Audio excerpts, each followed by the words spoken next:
Muy buenas tardes, mis hermanos. ¿Cómo están? Un gusto tenerlos nuevamente por acá en este humilde espacio. Para los que no me conocen, mi nombre es Rigo Ardón y soy laico católico costarricense, transmitiendo en vivo desde la lluviosa ciudad de Coronado, esto en San José, Costa Rica. Hermanos, la tarde-noche de hoy tenemos un programa muy bueno, un programa muy interesante, que es ya la sexta charla de este seminario católico RUA 2025. Y el día de hoy vamos a estar hablando de un tema muy bonito, muy interesante, que es el tema sobre los milagros eucarísticos con el hermano Richbel Meléndez de Venezuela, a quien obviamente vamos a presentar. Hermanazo del alma, ¿cómo estás? Muchas gracias, primero que todo, para aceptar estar nuevamente aquí en este humilde espacio. ¿Cómo vas, Richbel? ¿Cómo estás, Rigo? Bueno, la verdad, muchas gracias por la invitación. Como sabes, siempre estoy allí disponible cuando tú me necesites para algo, ¿no? Para algún tema de formación que los hermanos requieran. Y obviamente felicitarte, ¿no? Felicitarte por este gran trabajo que estás haciendo acá con el canal, con la formación. Prácticamente estás siguiendo nuestro lema, ¿no? Cristiano en formación, católico por convicción. Y bueno, eso me encanta porque es de los pocos canales que van en esta línea, ¿no? De la formación, y de verdad te felicito, hermano, sigue adelante. Yo sé que algunas veces como que uno se desanima porque ve que hay más atención cuando se tratan otras cosas y cuando hay información, pocas personas. Pero bueno, nosotros sigamos adelante porque la iglesia nos pide esto, ¿no? Entonces, bueno, gracias por la invitación. Así es, hermano, no, muchas gracias a ti por aceptar venir aquí a enseñarnos sobre un tema tan bonito y tan interesante como es el tema de los milagros eucarísticos, y a las personas que están conectadas ahorita en el chat o que se van a ir conectando a lo largo de esta hora o un poquito más de una hora de espacio que vamos a tener aquí, pues también bienvenidos a todos. Hermanos, también recuerden dejar su like, dejar su comentario, pero lo más importante de todo es compartir esta información para que llegue a la mayor cantidad de personas posible. Recordemos que nosotros en estos seminarios pues son completamente gratuitos, no cobramos nada. Lo único que me pido es que me ayuden con su like, pero sobre todo con compartir la información. Vuelvo y repito, esta es la sexta charla ya del seminario. Todas estas charlas, al igual que la que va a dar hoy el hermano Richbel, quedan totalmente grabadas en mi canal. Para los que se preguntan, Rigo, ¿dónde va a quedar esta charla? Va a quedar aquí, todas van a quedar aquí. Y recuerde que estas charlas empezaron en junio y van terminando, si Dios lo permite, a mediados de julio. Entonces nos vamos a llevar como un mes y medio con diferentes expositores que van a hablar de diferentes temas, porque como bien dije, es un seminario multitemático, es decir, muchos temas, no solo apologéticos, sino también históricos, teológicos, incluso de demonología, de todo vamos a tocar en este seminario. Y como ya se nos ha hecho una buena costumbre antes de iniciar los programas, vamos a empezar con una pequeña oración para encomendarnos a Dios. No sé, hermano Richbel, si nos quisieras ayudar con una pequeña oración. Sí, claro que sí. En nombre del Padre, del Hijo, del Espíritu Santo. Amén. Señor, en esta tarde noche te pedimos por esta formación que vamos a compartir, también por este seminario que el hermano Rigo está preparando, que la verdad sea de mucha ayuda para los hermanos. Bueno, te pedimos para que cada uno de los que escuche esta información, pues acreciente más su fe en lo que es la presencia real de tu Hijo en la Eucaristía, porque justamente esa es la finalidad de esta clase, de esta formación que vamos a tratar hoy, acrecentar la fe de los creyentes. Por eso roguemos al Señor, te lo pedimos, Señor. En nombre del Padre, del Hijo, del Espíritu Santo. Amén. Muchas gracias, hermanos. Entonces, hermanos, vamos a dar inicio sobre este tema tan bonito. El hermano Richbel va a hacer su exposición. No sé, hermano, si me permites, a una pregunta ahí en medio cuando estás explicando o Sí, algo. adelante, adelante. No hay problema, no hay Listo, problema. Estamos en listo, tu listo. casa. Esto, hermano. Tú mandas acá. Entonces, cualquiera que tenga una pregunta, déjela en el chat y se la vamos a estar haciendo al hermano Richbel, ya sea cuando termine o bien, pues, en medio de la exposición. Y bueno, hermano, el escenario es todo tuyo. Empezamos. Gracias, hermano. Bien, bueno, como ya el hermano Rigo había anunciado, pues el tema son los milagros eucarísticos.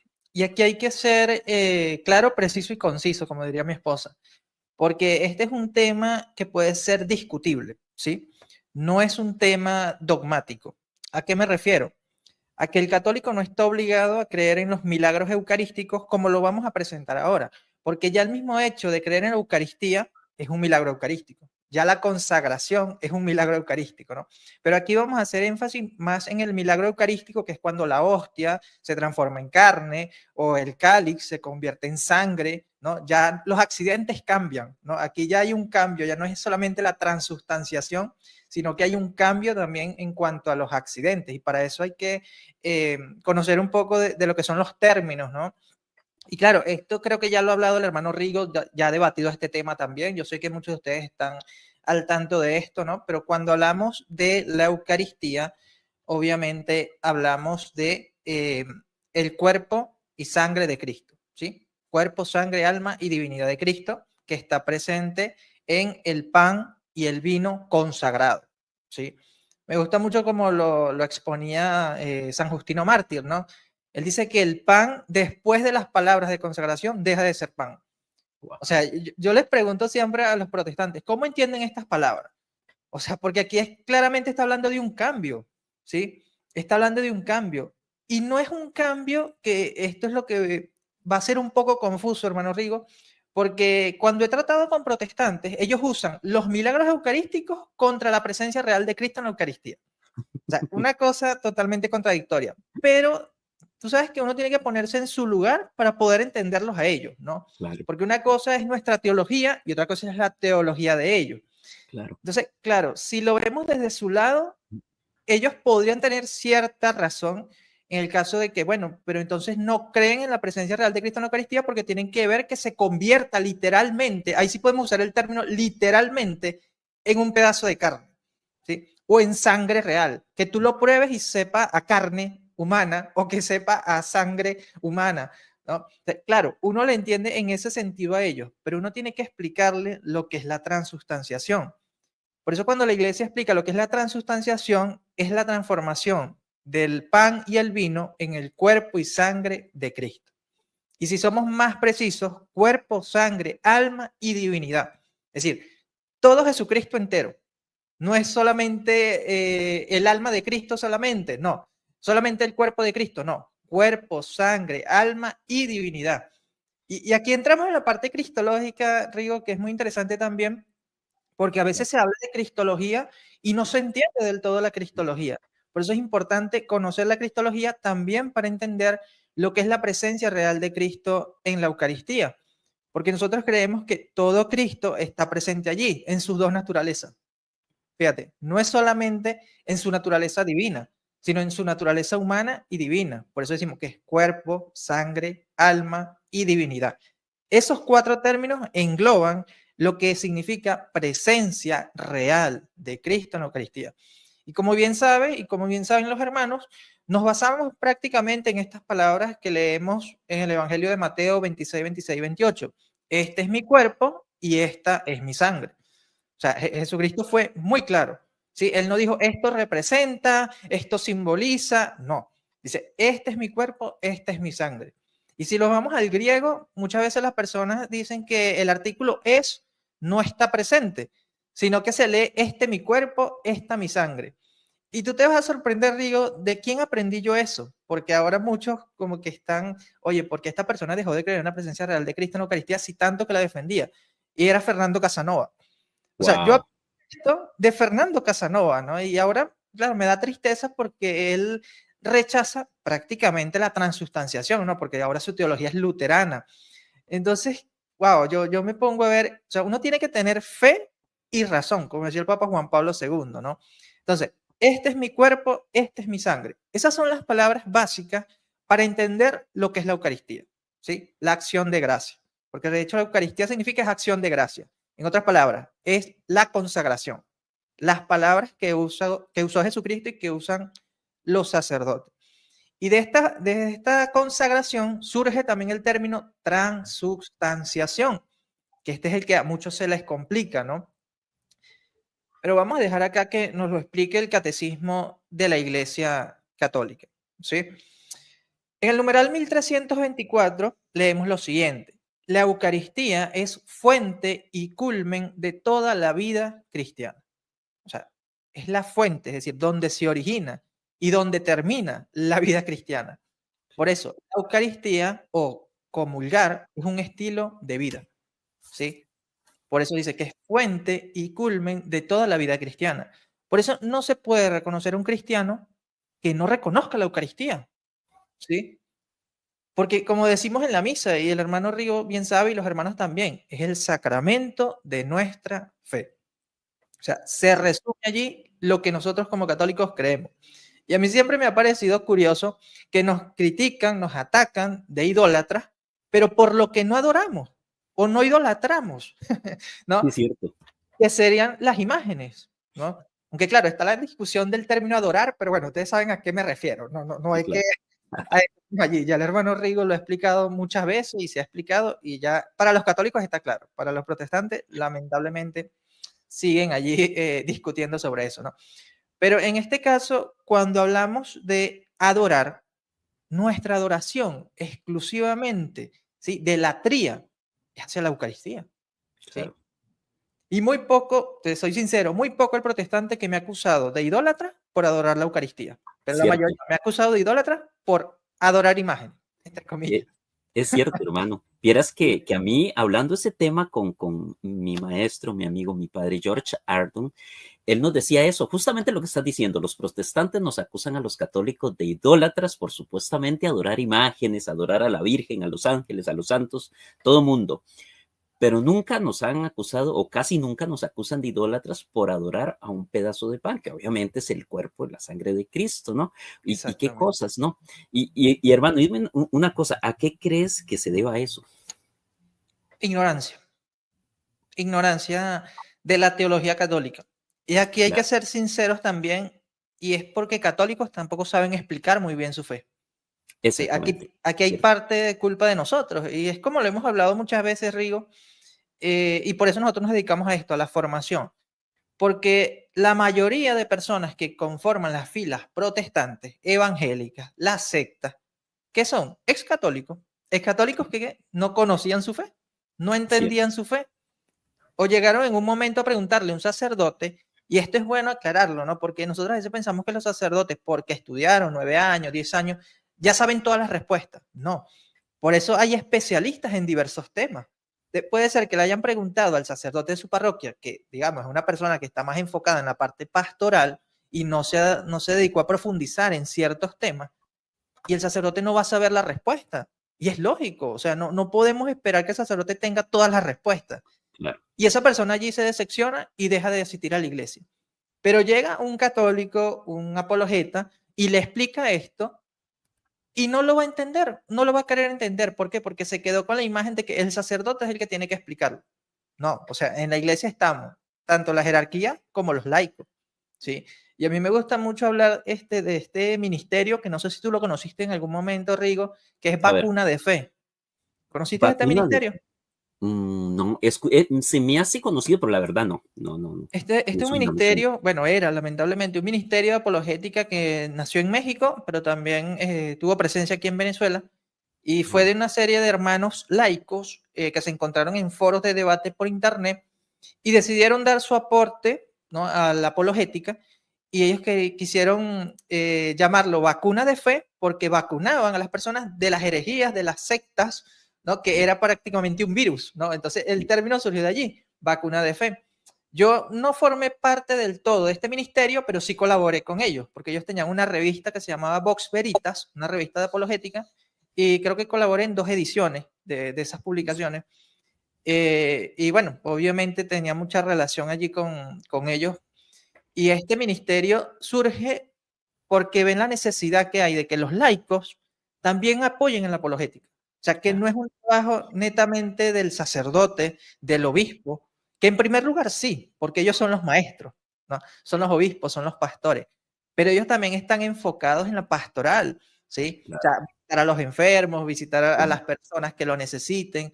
Entonces, no pueden tampoco dedicar mucho tiempo a la formación, y en esto estamos los laicos. Y es que esto es algo que debería ser muy claro para todos, porque para eso está el ministerio, que ahora se le conoce como ministerio, del catequista, ujú, ¿sí? Y a veces el catequista no cumple esa labor. Tú sabes que yo hago muchas autocríticas porque cierto, hay que hacerlas. Si hay que uno no hacerlo lo así. dice, hay que decirlas, ¿no? Y eso a veces cae mal, pero, pero hay que decirle, yo sé que tú me entiendes porque vemos esa necesidad, ¿no? Y justamente este seminario está cumpliendo con eso, ¿sí? Con dar ese aporte para ayudar en la formación a nuestros sacerdotes y a los hermanos que quieran dedicarse a ayudar a los sacerdotes en esta formación, ¿no? Entonces, bueno, aclarado ese punto, creo que ya debemos tener claro que la Eucaristía es fuente y culmen de toda la vida cristiana. Pero eso no quiere decir que los demás sacramentos no son importantes, no. Los demás sacramentos, como también todos los ministerios eclesiales y las obras de apostolado, están unidos a la Eucaristía y a ella se ordena. Y aquí recuerdo mucho las palabras del hermano Jesús Urones, ¿no? Que tú lo conoces, el hermano Ajá, de España. Él siempre ha hecho énfasis en esto que muchas veces se olvida, y es la espiritualidad del laico que hace apologética. Y aquí entra la Eucaristía, porque si el laico se dedica solamente a formarse y descuida la espiritualidad, no está haciendo nada. Por eso cierto, Santo Tomás decía, la mejor teología se hace de rodillas. Y es es muy cierto, cierto, ¿sí? es cierto. Con la oración, con la espiritualidad, con los sacramentos. Entonces, por eso acá nos dice que los demás sacramentos, como también todos los ministerios eclesiales y las obras de apostolado, están unidos a la Eucaristía y a ella se ordenan. ¿Por qué? Porque es el culmen de toda la vida cristiana. Claro, Luego dice, la Sagrada Eucaristía, en efecto, contiene todo el bien espiritual de la Iglesia, es decir, Cristo mismo, nuestra Pascua. Y aquí hago también una reflexión, hermano, y no sé si tú en algún momento te lo habrás preguntado. Yo digo, si para nosotros los católicos es tan difícil, digamos que luchar con las tentaciones, con el pecado, con todo eso, a pesar que tenemos los sacramentos que nos otorgan la gracia, ¿cómo harán aquellos que no tienen sacramento? O sea, mm, ¿cómo harán aquellas personas, en este caso los hermanos protestantes, sí, que no tienen la Eucaristía? O sea, ¿cómo van ellos a recibir esa gracia que los va a ayudar? Porque la Eucaristía nos va a ayudar a nosotros a vivir nuestra vida cristiana día a día. Y esto es lo que me respondió un sacerdote, ¿no? Que la gracia de Dios no está limitada a los sacramentos, porque a veces pensamos eso, que la sí, gracia de Dios se limita a los sacramentos. Y en realidad no. O sea, Dios obra como Él desee. Por eso uno puede encontrar elementos buenos, como dice el Concilio Vaticano II, elementos santos, elementos verdaderos, también fuera de la iglesia. Pero tú no tienes que buscar esos elementos fuera si ya los tienes aquí adentro. ¿Entiendes? No, no hay necesidad de ir a buscar lo que ya tienes en casa fuera de ella. Pero Dios es tan misericordioso que aquellos que todavía no han entrado en la casa, aún así pueden tener esos medios. Pero esos medios son los que te van a acercar a su iglesia. O sea, todo te va a llevar es al encuentro con la iglesia. ¿Sí? ujú, Ahora, partiendo acá del numeral 1413, dice, por la consagración se realiza la transustanciación, que es lo que acabamos de decir, ¿no? Del claro, pan y del vino en el cuerpo y la sangre de Cristo. Bajo las especies consagradas del pan y del vino, Cristo mismo, vivo y glorioso, porque a veces cuando hablamos de sacrificio eucarístico, los protestantes no piensan que volvemos a matar a Cristo. No, y cierto, está Cristo vivo y glorioso, ¿sí? Bajo las especies consagradas del pan y del vino, Cristo mismo, vivo y glorioso, está presente de manera verdadera, real y sustancial, con su cuerpo, su sangre, su alma y su divinidad. Y es muy bueno ser precisos en esto, y le digo a los hermanos, sean precisos en este punto. No digan, Cristo está presente en la Eucaristía solamente, no. Digan, Cristo está presente, real, sustancial, con su cuerpo, su sangre, su alma y su divinidad. O sea, van a tardar un poco más, pero va a ser mejor. Va a ser claro, mejor porque van a dejar claro cuál es nuestra teología, cuál es nuestra postura. Y fíjense lo que nos explica acá el Papa San Pablo VI en esta encíclica. Como tú sabes, siempre me gusta recomendar documentos para que los hermanos verifiquen, busquen, indaguen, claro, profundicen. Y este documento es vital. Si queremos comprender la Eucaristía, este documento es vital.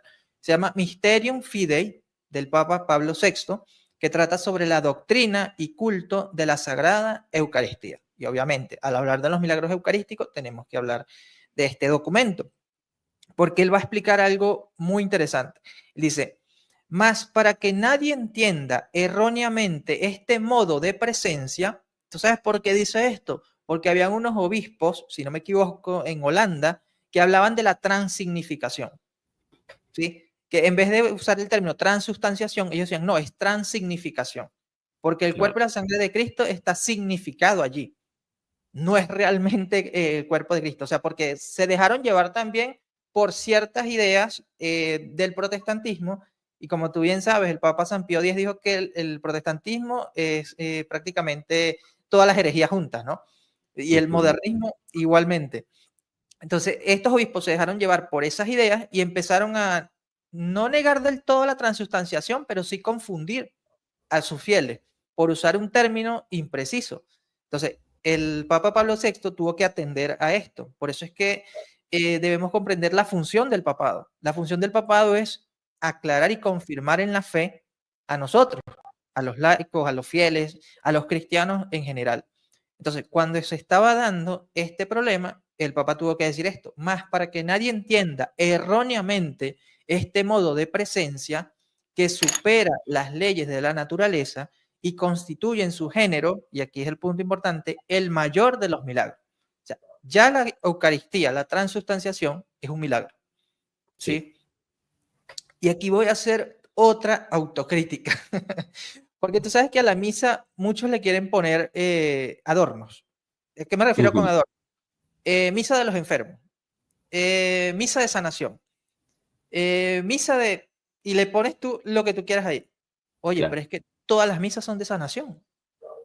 O sea, todas las misas son de sanación. Todo depende cómo tú vayas a participar en la Eucaristía. ¿Sí? Porque ya ahí netamente se está dando un milagro.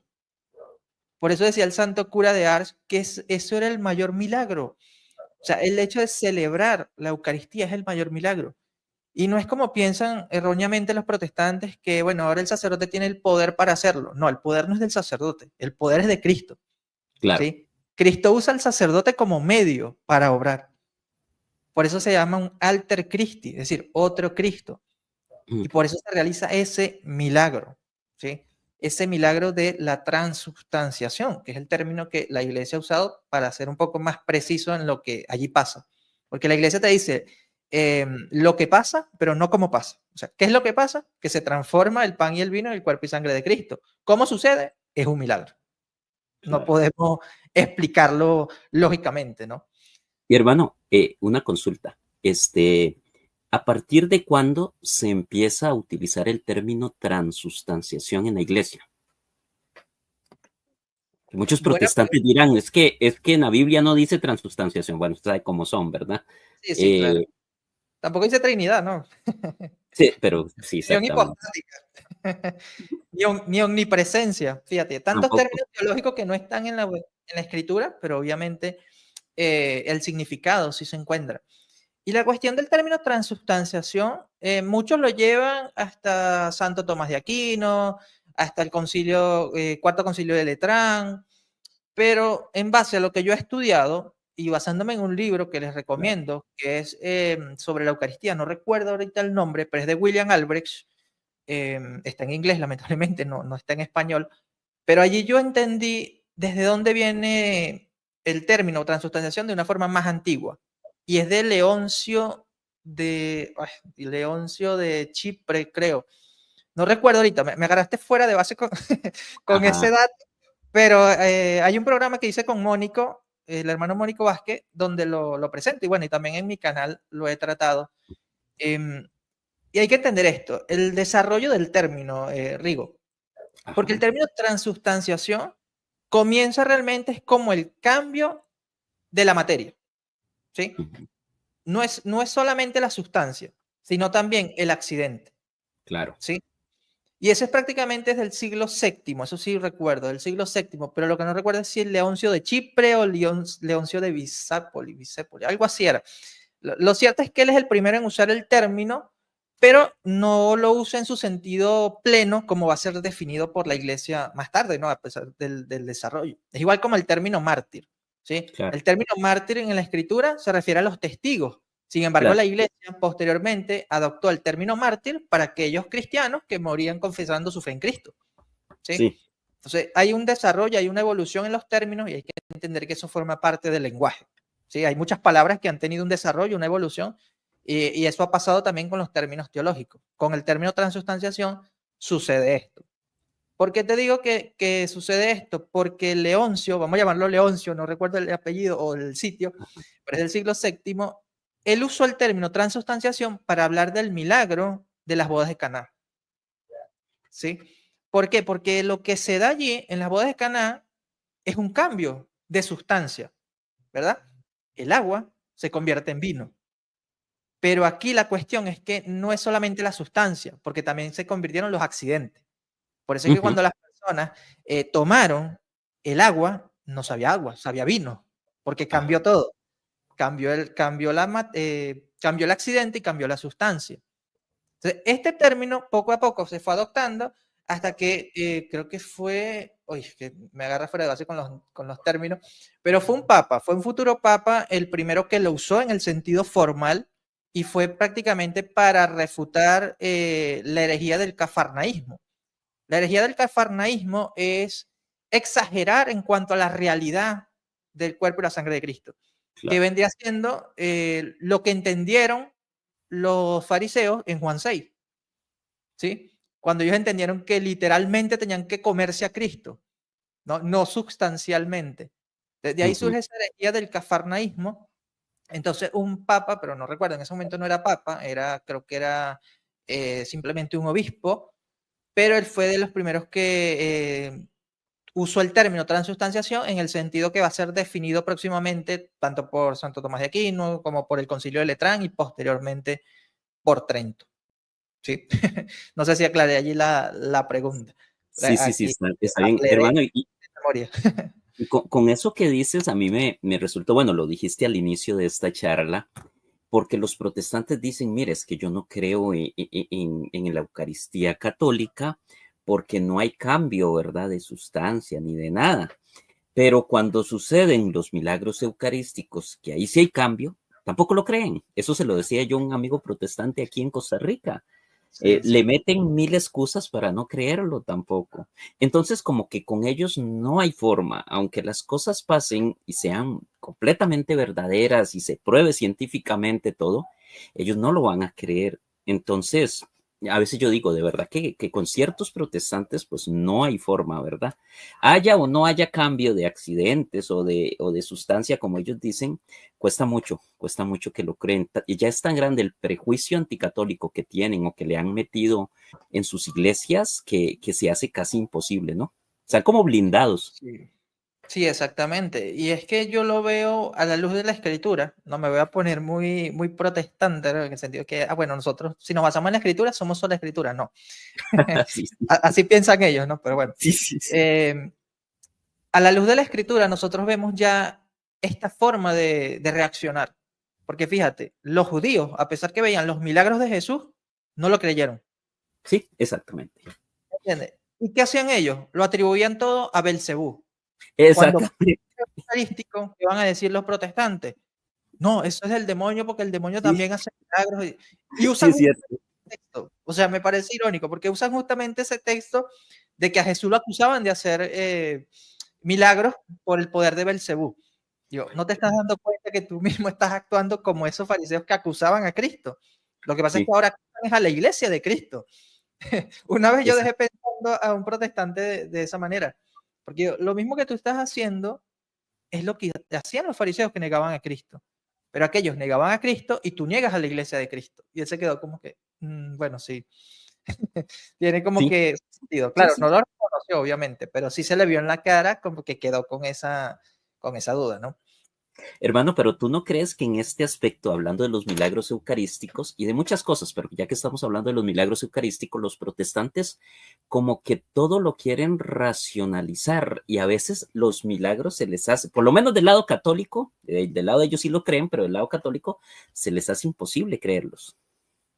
Fíjate que eso forma parte de cuando comenzó el humanismo, el Ajá, racionalismo, sí, y lo estuvimos viendo y los hermanos que estuvieron en las clases, porque en el canal dimos una serie de clases de historia, ¿no? De la iglesia, del siglo I hasta el siglo XX, y fuimos viendo todo este desarrollo, todo este proceso, ¿no? Y cuando comienza el humanismo, luego el racionalismo, y cómo esto ujú, se va oponiendo justamente a los milagros, ¿sí? sí, Se va oponiendo a los milagros y a los milagros para negar a Jesucristo. O sea, para volver más humano a Jesucristo. Y eso es lo que muchos hacen. O sea, al negar los milagros eucarísticos están negando el poder de Cristo, ¿sí?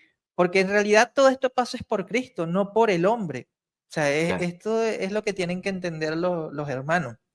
Cuando nosotros vemos un milagro en la iglesia, este milagro lo obra Dios, ¿sí? Sí. Pero puede ser diferentes medios, perdón. Y esto lo vemos en la misma escritura, porque Dios obró milagros por medio de una imagen, aunque a muchos les moleste, pero Dios Sí. obró milagros por medio de la imagen de la serpiente. O de ¿Entiendes? los Entonces, huesos del profeta Eliseo. sí, de los pañuelos de Pablo, de la Sí, sombra de Pedro, ¿entiendes? Entonces, nosotros en ese sentido, a veces yo creo que leemos más la Biblia que ciertos hermanos, ¿no? Porque niegan eso. Pero respondiendo a tu pregunta, es más que todo falta de fe, falta de ¿entiendes? fe. Es falta de fe. O sea, porque racionalizan todo y dejan a un lado la fe. Por eso el Papa Juan Como Pablo los ateos. II, sí, el Papa Juan Pablo II fue muy astuto a inicios del siglo XXI cuando publica Fides et Ratio. O sea, no somos ni fideístas ni racionalistas. Somos cristianos que tenemos fe y razón. Y el padre Jorge Loring era más directo, ¿no?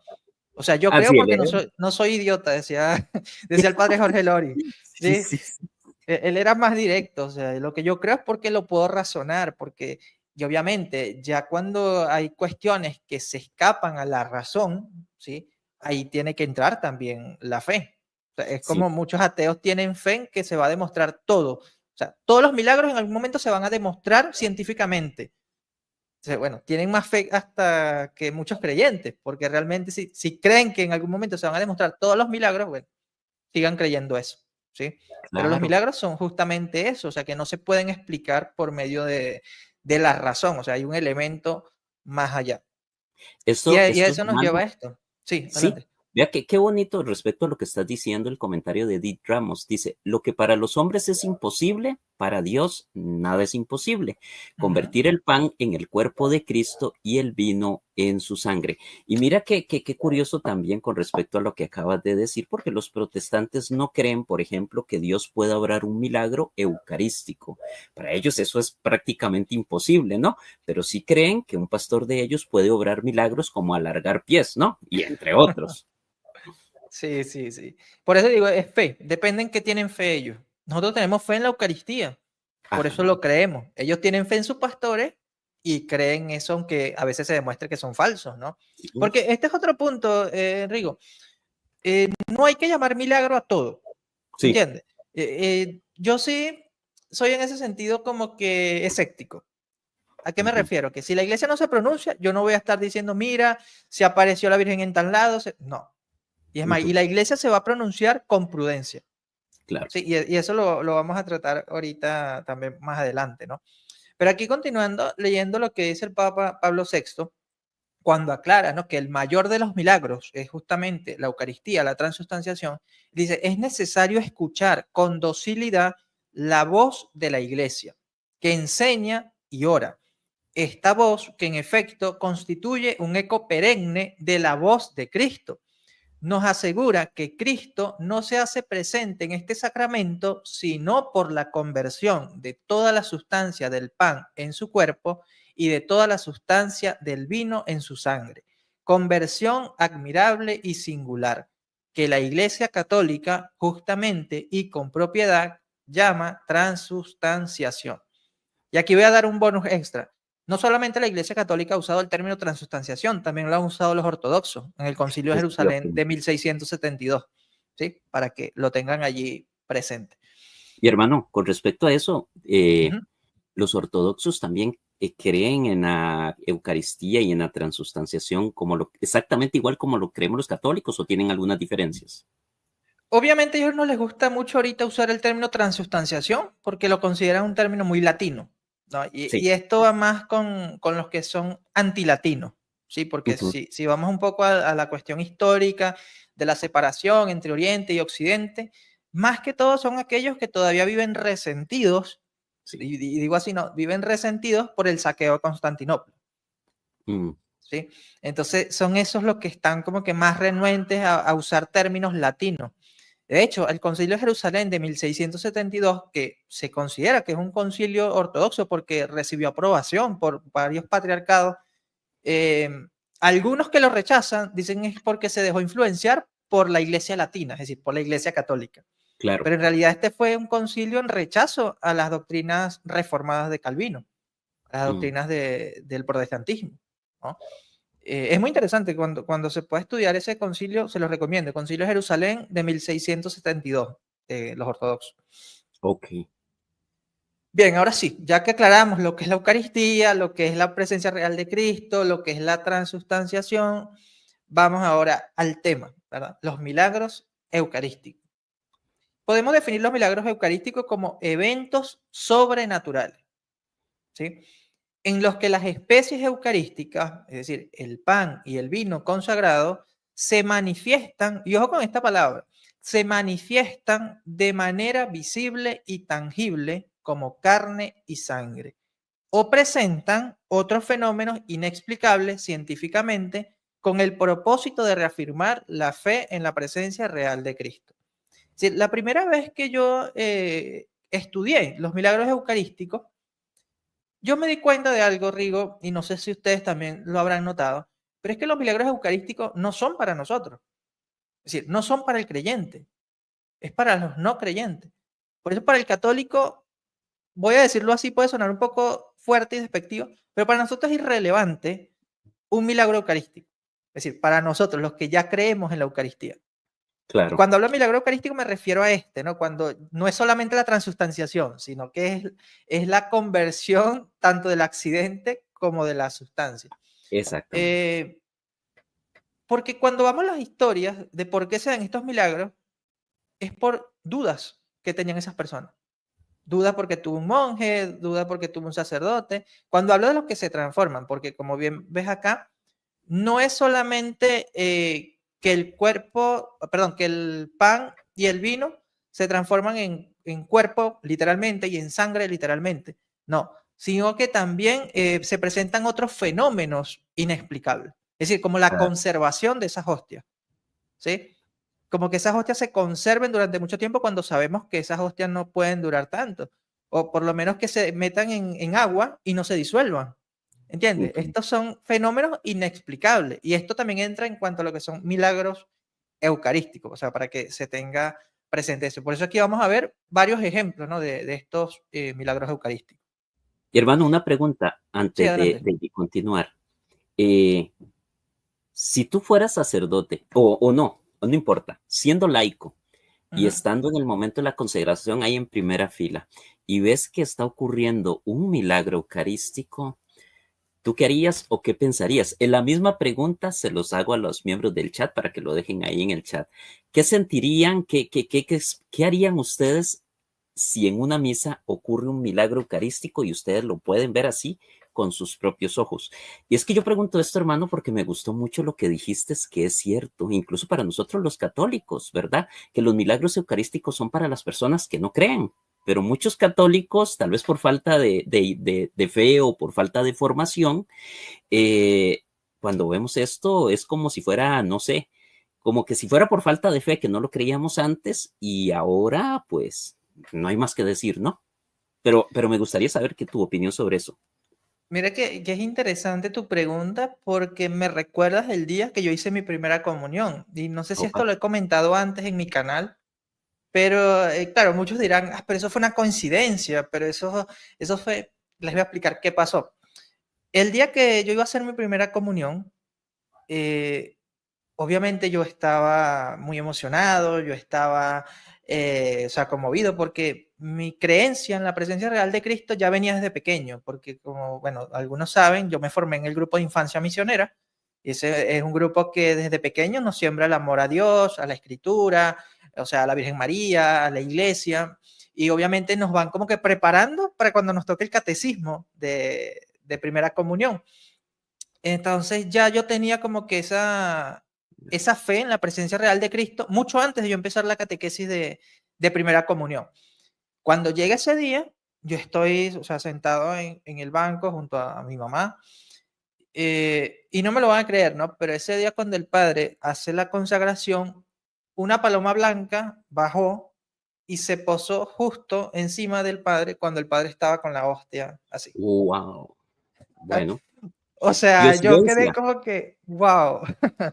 Sí, pero ¿sabes qué es lo curioso? Que eso lo viví yo. Es decir, yo le preguntaba a otras personas, no, es que no, o sea, no vimos nada, o sea, Claro. no, eso fue tu imaginación. Bueno, si quieren pensar que fue mi imaginación, pero eso a mí me reafirmó en mi fe. Y aquí voy a lo que estamos hablando. O sea, para los que ya creemos, eso nos reafirma a nosotros. No nos hace creer en el milagro, porque ya creemos. Lo que nos hace es reafirmar lo que ya creemos. Y eso fue lo que a mí me sucedió. No sé si pueda contar como milagro eucarístico, ¿no? En cuanto a la pregunta que tú estás haciendo, pero Ajá. para mí fue algo muy, wow, de verdad que yo quedé impactado. Y más cuando les digo a mi mamá, a las personas, y dicen, no, pero es que eso no, o sea, yo no vi ninguna paloma, yo no, y yo, bueno, lo cierto es que yo sí lo vi.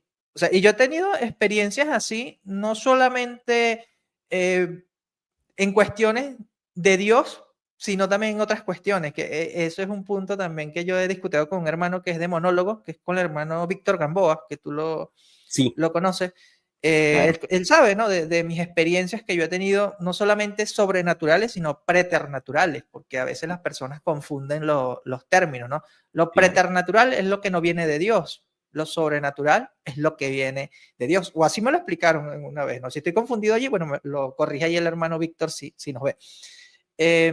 Pero así como he tenido experiencias buenas y bonitas como esa que te estoy contando, también he tenido otras, ¿no? Que no son tan bonitas, pero que igual me hacen ser creyente, ¿entiendes? Me siguen Es cierto. confirmando, Es porque así cierto. como existe lo bueno, existe lo malo, y si existe lo malo, existe lo bueno. Entonces, de una u otra forma, me lleva a creer en Dios, ¿entiendes? O sea, me E- e- reafirma en lo que ya creemos. Es que, hermano, los caminos de Dios son misteriosos, dicen por ahí. Es una frase muy cierta. Yo, por ejemplo, a nivel personal, aparte de la apologética que me ha acercado más a Dios y me ha abierto muchas puertas y he conocido muchas personas, para mí es muy bonito. eh, También la demonología. A mí me causa morbo ver cosas de demonología y es miedo. Es cuando vos sabes que quieres ver una película de terror en la noche y sabes que no vas a dormir, sabes que te va a aterrar, pero la ves, ¿no? Sí. Igual me pasa a mí con demonología. A mí la demonología que me causa miedo, me causa, o sea, me gusta, pero me causa miedo, pero es algo que me ha acercado más a Dios, el miedo al diablo en este caso, ¿verdad? Y a esas cosas raras que se ven, pero eso me ha acercado a Dios, por eso yo digo, de verdad que los caminos de Dios son misteriosos y solo Él sabe por dónde le entra a cada quien, ¿no? Y a veces ni la misma persona se lo espera. Sí, y es que fíjate, aquí nos estamos desviando un poco del tema, pero es importante hablar de este punto o precisarlo, porque a veces uno piensa que las personas que son poseídas es un castigo de Dios. No, o Ujú. sea, Dios permite que esto suceda y es con un propósito. Sí, ¿Entiendes? Esto tiene una finalidad, toca descubrir por qué. Como yo le decía a un compadre hace tiempo que le estaba pasando por malos momentos y yo le digo, compadre, Dios siempre está con nosotros, somos nosotros quienes nos alejamos de Él. cierto, ¿Entiendes? Dios siempre va a estar con nosotros, pero de repente nos pasa algo malo, "Ay, Dios mío, ¿por qué?". No, o sea, somos nosotros quienes nos alejamos de Él por medio del pecado. Por eso dice que el pecado rompe esa relación con Dios, ¿no? Causa una ruptura allí en nuestra relación con Dios. Y es claro. importante tener presente esto. Y otra cosa que yo le dije a mi compadre, y esto sí me lo dijo un sacerdote, es que uno no debe preguntar cuando pasa algo bueno o algo malo, ¿por qué Dios? Sino, ¿para qué? Ujú, ¿Para qué sucede esto? ujú, exactamente. O sea, no el por qué, o sea, no cuestionemos a Dios. O sea, es la voluntad de Dios, o sea, es los designios de Dios, ¿sí? Pero ¿para qué? ¿Cuál es el fin de esto? Y eso es lo que nos toca descubrir, ¿no? Obviamente en oración, hablando con Dios. Por eso es muy importante precisar eso, ¿no? Y disculpa si me salió un poco del tema, No, pero no, no no, sé, está bien. me dio como que la necesidad de decirlo, ¿no? Y espero que a algún hermano le ayude esto, ¿no? Hermano, antes de seguir, hay un comentario muy bonito en el chat de El Besayesos, así se llama, dice, me emociona saber que un Dios tan grande que no cabe en el universo se queda en un pan esperándome en el sagrario hasta la próxima vez que lo reciba. Y así Ujú, es. así es. Y es que si nosotros vamos a ver la historia de los santos, no hay santo que no amara la Eucaristía. Claro, así ¿Me es. entiendes? Y eso se refleja mucho cuando uno ve la vida de un santo. O sea, pueden reflejar otras cosas, pero imposible que no refleje su relación con la Eucaristía. ¿Sí? La adoración con la Eucaristía. Y este también es una clave para los hermanos que escuchan música y a veces dicen, podemos escuchar música protestante o no, o está bien o está mal. Esto ya es decisión de cada uno, ¿no? Claro, Todo me es permitido, pero no todo me es lícito, dice San Pablo, ¿no? es Pero cierto. aquí yo doy una clave que dio también un sacerdote, y es que, ¿cómo detectas tú que una canción es católica o no? Si habla de la Eucaristía. Si Ujú, ese artista le ha cantado la Eucaristía. Allí tú entiendes si esa persona realmente claro, es católica, ¿sí? claro. O no. Y lo vemos con el grupo de Son by Four, porque Son Sí, by Four, ellos tenían canciones muy bonitas católicas.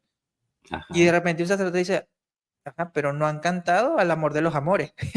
O sea, no han dedicado una canción y luego sacaron como 10 canciones solamente para la Eucaristía y son canciones bellísimas, ¿no? Y en los Ujú, cantantes católicos vemos mucho eso. Vemos esa, entre su repertorio puede haber una o dos canciones hacia la Eucaristía. Y así como se puede distinguir si el artista es católico o no lo es, ¿no? Porque pueden ser cantantes con una bella voz, con una bella melodía, con una letra muy bonita, pero si no está cantando la Eucaristía, no está cantando al sacramento de nuestra fe, ¿no? Entonces no tiene como sí. que mucho sentido, ¿no? Para nosotros como católicos. Pero bueno, es Además, simplemente un consejo allí. una consulta se me olvidó preguntar. Disculpa la preguntadera, hermano. No, no, Es, tranquilo. es un tema, ya explicaste muy bien qué es la transubstanciación en la Iglesia Católica, pero Ujú. muchos se preguntarán por el lado protestante o católicos que quieren saber del lado protestante, ¿qué es la consubstanciación?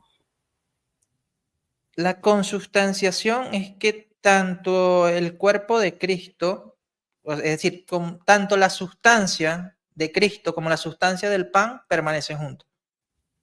Mm, Por eso cuando nosotros hablamos de la consubstancialidad del ujú, Hijo con el Padre, es que tanto la naturaleza divina del Padre permanece con la naturaleza divina del Hijo. Por eso decimos ah, que son cosustancial. Por eso decimos que el sí, Hijo es cosustancial al Padre, porque ajá, tienen la misma sustancia, que en este caso sería la naturaleza divina. Pero es bueno aclarar también que los luteranos, y me lo explicó ajá, un luterano, no aceptan ese término consubstanciación. Es decir, para ellos es una ofensa. Me lo explicó Juan Carabajal, un luterano. ajá, Eh, y muchos católicos y protestantes dicen, no, los luteranos creen en la consubstanciación. Y Juan sí, Carabajal me dijo, ese término para nosotros es como si golpearas a mi mamá. O sea, es un insulto. O sea, no, de no verdad. pueden usar. Por eso ellos usan ay, se me olvidó el término. Ellos usan otra expresión para hablar de su teología de la Eucaristía, pero consustanciación no. Y tú ves muchos libros, tanto católicos como protestantes, pero que no son luteranos, y van a usar el término consustanciación. Pero hay que aclarar eso. No, los luteranos como tal no les gusta ese término y uno tiene que ser correcto con eso, ¿no? Es como que Sí, claro, si una persona va a hablar de la teología católica y va a usar términos que nosotros realmente no seguimos. Como que dice, ah, bueno, sí, los católicos creen en la transignificación. No, nosotros creemos en la transustanciación. O sea, tienen que claro. hablar tal cual, nosotros igual. Si vamos a hablar de los luteranos, ellos creen ay, se me fue el término, pero no creen en la consustanciación. Ellos tienen otro Yo, nombre. Si alguien lo yo, escu- recuerda, lo yo he menciona ahí en el escuchado, chat. yo he escuchado que ellos dicen, mira, yo no creo en, por ejemplo, la transustanciación católica, sino en la presencia real de Cristo, pero solo espiritual. No sé si es la misma que te refieres con otro nombre No, o eso. eso, lo que pasa es que hay diferentes posturas sobre la presencia real. Y Ok, bueno, vamos a precisarlo acá rápidamente. Los listo. católicos creemos en la presencia real y sustancial de Cristo en la Eucaristía, que es lo que Mm, conocemos como transustanciación. Los luteranos, pero es que no recuerdo el término, pero creen en esto, ¿no? Que tanto la sustancia de Cristo como la sustancia del pan permanecen juntas allí en el pan, ¿no? Y en el vino igual. Em, y los calvinistas o los reformados creen en una presencia sacramental. Pero ojo con esto, porque aunque se puede parecer la misma postura católica, tiene sus diferencias, porque ellos no hacen adoración eucarística, que ese es un punto que vamos a tratar también más adelante. Porque Claro, nosotros hacemos adoración eucarística porque creemos que Cristo está realmente allí, pero claro, no solamente junto al pan y junto al vino, no. sí, Ya ahí no hay ni pan ni vino, ahí está es Cristo totalmente. sí, Y están los que la creen simbólica, ¿sí? Que es una presencia meramente espiritual. O sea, sí, creemos en la presencia real, pero es una presencia espiritual, no está realmente Cristo allí, solamente simbólicamente eso representa a Cristo, ¿no? Y no, o sea, hay esas diferentes posturas, y de hecho los protestantes hicieron bueno, prácticamente como un concilio para tratar de solucionar esto y no pudieron. para Se variar, pelearon, ¿sí? Luteranos, calvinistas y swinglistas. ya, ok, Sí. Bueno, prosiguiendo acá, hermano, como les había mencionado, ¿no? Hay diversas formas de los milagros eucarísticos. Es decir, estos milagros han tomado diversas formas a lo largo de la historia. El que mayormente se conoce es esta transformación visible. Es decir, que el pan y el vino se transforman visiblemente en carne y sangre humana. Está otra forma del milagro que es la conservación inexplicable. Ah, mira, ahí Gustavo lo dijo, unión sacramental. Creo que es eso. Creo que es esa la postura de los luteranos. Lo mencionó ahí Gustavo. Gracias, Gustavo. Em, Conservación inexplicable. La hostia consagrada se mantiene incorrupta durante periodos de tiempo inexplicables por la ciencia. O sea, es similar a lo que pasó con el ayate de Juan Diego, ¿sí? Que es para que ya estuviera prácticamente destruido con tanto tiempo que ha pasado y sin embargo se ha conservado. Eso también es parte del milagro, ¿no? De la aparición de la Virgen de Guadalupe, por mencionarles, ¿no? Para que entiendan un ejemplo a qué nos referimos. Otra forma de los milagros eucarísticos son las propiedades curativas. Es decir, la Eucaristía tiene efectos curativos inexplicables en personas enfermas. Porque también está el caso de personas que han vivido prácticamente la mitad de su vida solamente comulgando la Eucaristía. Y, claro. y así han vivido. O sea, y científicamente esto no es posible, ¿entiendes? Porque no beben agua, no, o sea, simplemente con la Eucaristía. Yo, wow. O sea, es algo de verdad eh, inexplicable para la ciencia. Y hermano, cuando habla de enfermedad, ¿se refiere solo curable a enfermedad física o psicológica y espiritual también? Ambas porque, bueno, en este caso pueden ser también manifestaciones demoníacas, ¿no? Sí, Que a sí, sí, veces por lo menos a los poseídos les dan también la hostia y eso también es prácticamente como exorcizarlos, ¿no? Por medio claro. de la hostia consagrada, es el mismo Cristo allí presente. Bueno, ahí tuve un error, me faltó la I, pero ustedes entienden, ¿no? Una manifestación, no una nueva creación. ¿Por qué aclaramos esto? Porque es Cristo que está presente, ¿verdad? Pero ahora se manifiesta como un pedazo de carne literal y como sangre literal, ¿sí? Claro. No es una nueva creación, no es una nueva presencia real, no. La presencia real ya está. Lo que pasa acá es que se manifiesta de una forma diferente. Vamos a ponerlo con ejemplos del Antiguo Testamento. En el Antiguo Testamento, Dios se manifiesta como la zarza ardiente, ¿no? Ante Ajá. Moisés. Dios se manifiesta como el tornado de fuego, ¿no? Que guiaba a los israelitas cuando salieron de Egipto, ¿sí?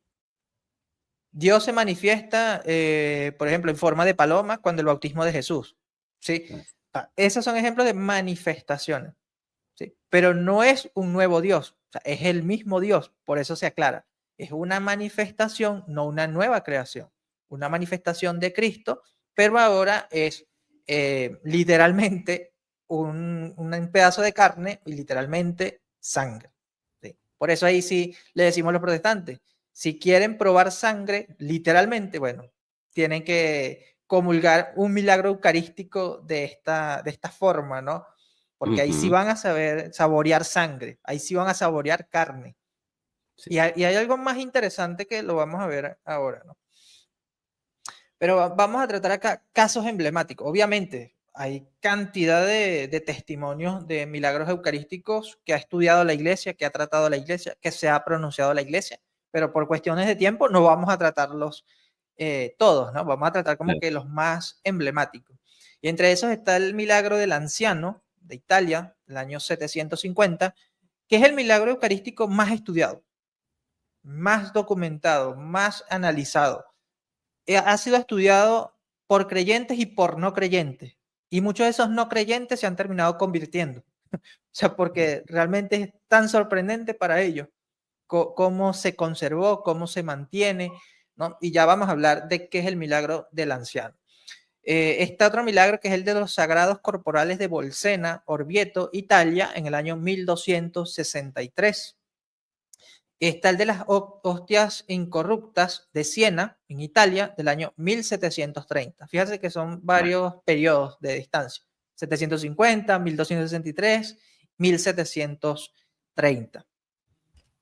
Vamos a hablar del milagro del anciano en Italia. De hecho, ahí pueden ver las fotografías, ¿no?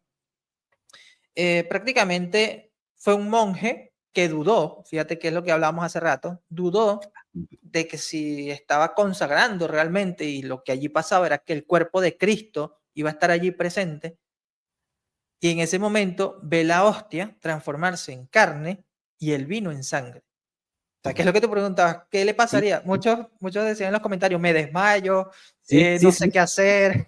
Estaba leyendo ahorita, y cierto, o sea, cualquier persona, no sé cómo reaccionaría, ¿no? El ver esto.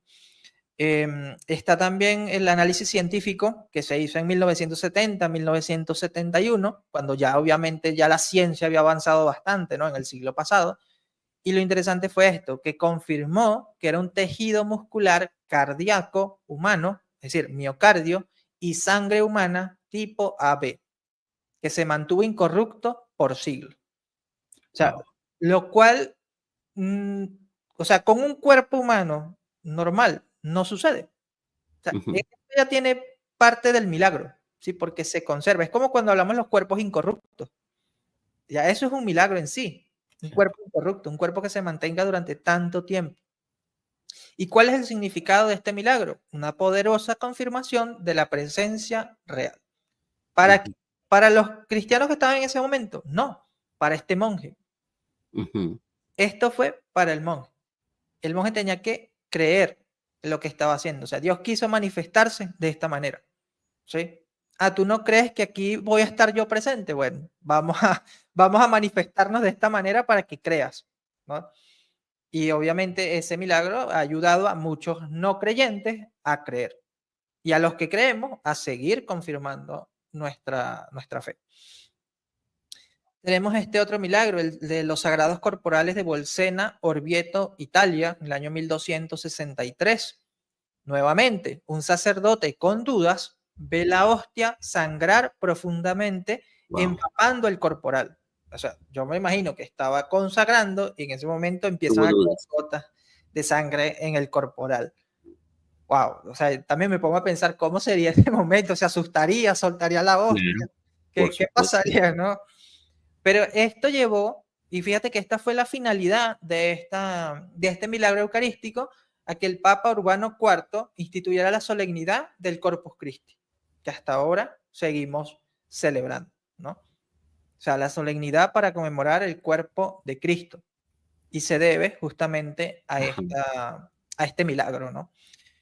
Y la evidencia es que los corporales manchados de sangre se conservan todavía en la Catedral de Orvieto, en Italia.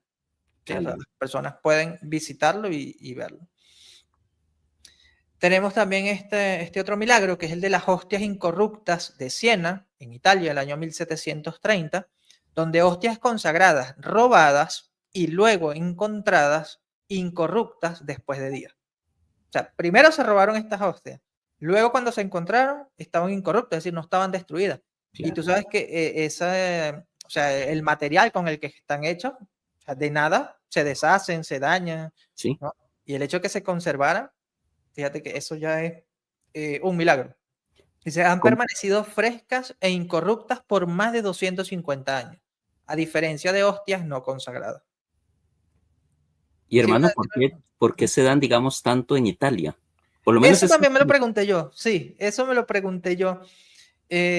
Bueno, aquí tomé como que los casos más emblemáticos, pero como te digo, podríamos ver otros casos.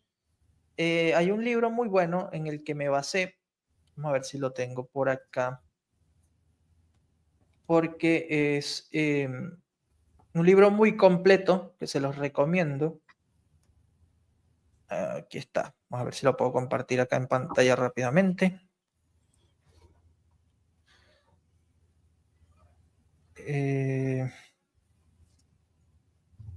A ver.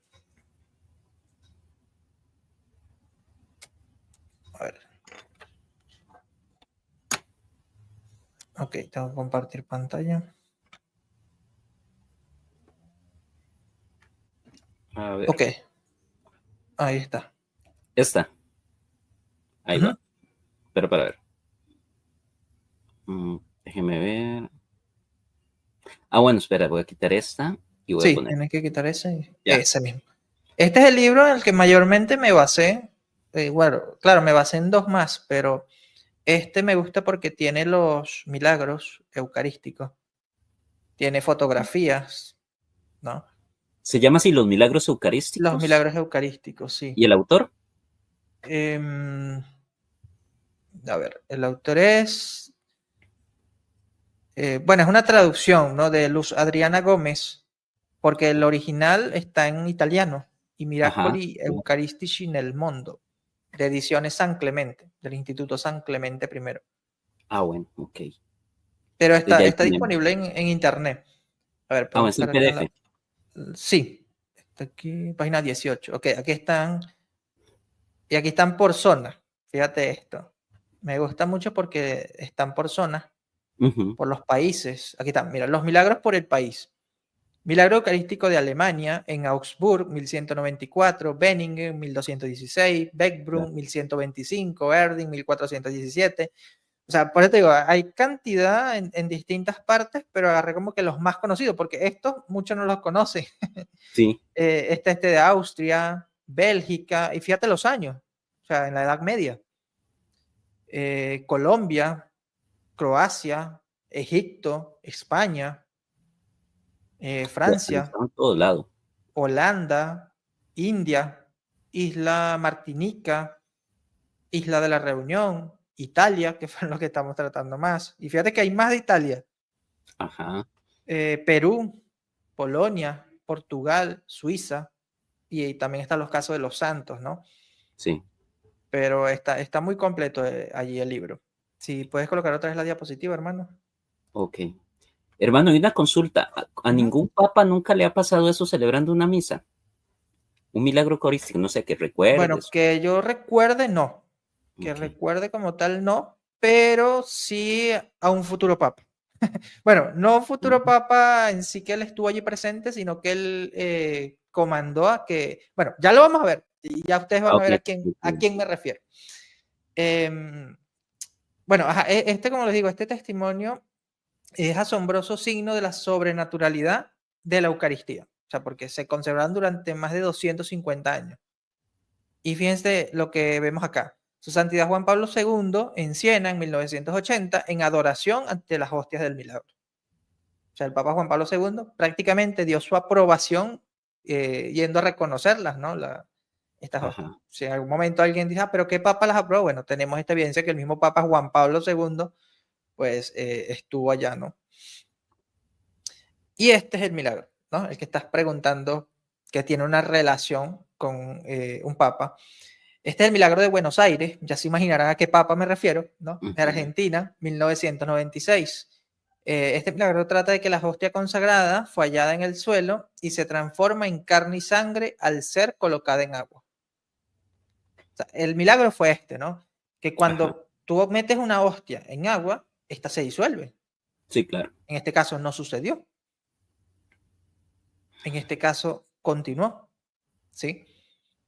Las investigaciones determinaron tejido muscular cardíaco humano con glóbulos blancos intactos, sugiriendo muerte en agonía. Fíjate lo que la ciencia, o sea, tan avanzada que Sí. puede ya hasta determinar cómo fue la muerte, ¿no? De este tejido muscular, o sea, por qué sugirió esto. Y obviamente la interpretación es el signo de la presencia real y de la pasión de Cristo. Y si todavía no saben a qué papa me refiero, pues nada más y nada menos que el Papa Francisco, cuando era arzobispo de Claro. Buenos Aires. Él fue el que le pidió al doctor Ricardo Castañón, que es de los más reconocidos eruditos Ajá. sobre este tema, el Papa, bueno, el cardenal Jorge Mario Bergoglio, ¿no? En ese momento es el que le pide, o creo que no era cardenal, o sí, no, creo que era arzobispo, le pide al doctor Ricardo Castañón que vaya a investigar esto, ¿no? Y él va a investigar y obviamente determina estas conclusiones, ¿no? Sobre este milagro. Y bueno, es uno de los que más habla cuando el doctor Ricardo Castañón da una conferencia, él habla mucho de este milagro, porque él mismo lo estudió, ¿no? Sí, claro. Ahora, la relevancia teológica de los milagros eucarísticos. Obviamente, el primero es la confirmación de la presencia real, es decir, disipan la duda de aquellos que no creen, afirmando que Cristo está verdadera, real y sustancialmente presente. Fortalecimiento de la fe. Digamos que la confirmación de la presencia real es para aquellos que no creen, ¿sí? Ujú. Y el fortalecimiento de la fe para los que ya creemos. Es decir, recuerdan el poder y la santidad del sacramento en tiempos de incredulidad. Llamada a la adoración y reverencia. Es decir, invitan a una mayor piedad en misa y adoración eucarística. Y yo recuerdo acá una anécdota de un hermano protestante que él decía, o sea, si los católicos realmente creyeran que ahí está Cristo, deberían estar allí siempre de rodillas, o sea, en el templo, ¿no? Frente al Sí, claro. Santísimo. Y ahí hay parte de culpa de los católicos, ¿no? Porque a veces sí, defendemos la presencia real de Cristo en la Eucaristía, en debates, en foros de debate, pero ¿cuántos de esos católicos se la pasan en adoración eucarística? Es cierto, es cierto. Una buena pregunta. Entonces, una mujer protestante lo dijo. Dice, si yo creyera, o sea, si yo fuera católica y creyera que ahí está el Señor realmente, yo no estaría en mi casa, yo estaría ya de rodillas. Wow, le dio una gran lección a muchos católicos. Sí. Pero claro, ella dice, yo no creo, por lo tanto yo no voy a hacerlo. Por eso muchos no creen y por eso no vemos a los protestantes adorando la Eucaristía. ¿Sí? Ujú. Entonces, invitan a una mayor piedad en misa y adoración eucarística. Y esta es otra parte interesante, hermano, y es que estos milagros tienen conexión con la pasión de Cristo. ¿Por qué? Porque la manifestación de sangre, a menudo tipo AB, es como la del sudario de Turín, Ujú. que vincula la Eucaristía con el sacrificio de Cristo. O sea, Claro. esta es la Eso te iba a relevancia preguntar. teológica, ¿no?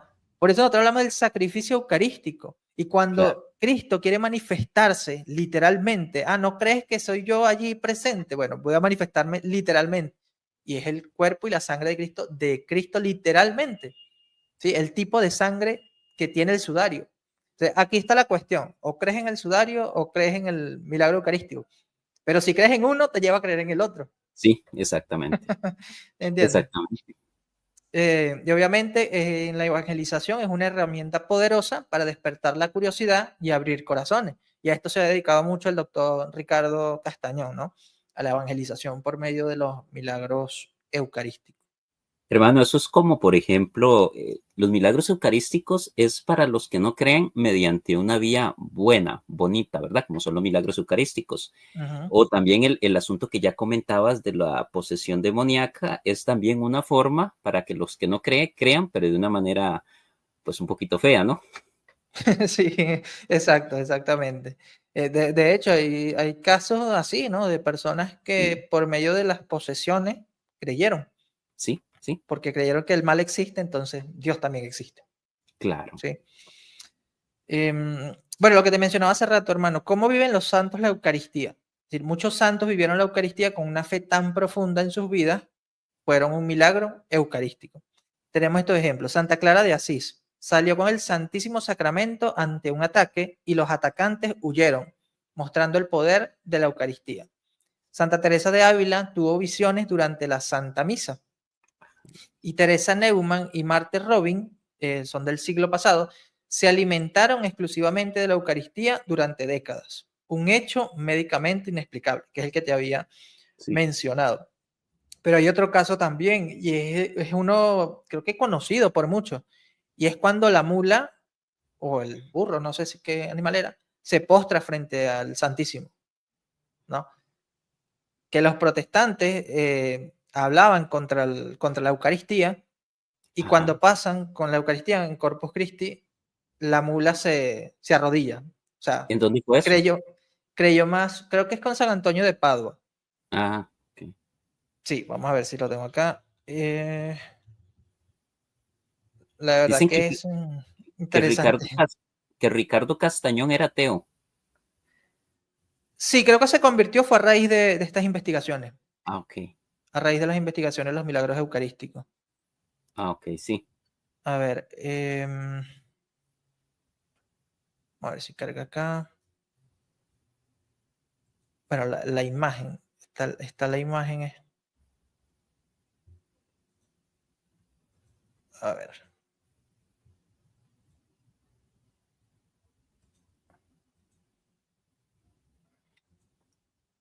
ahí la puedes A ver, colocar.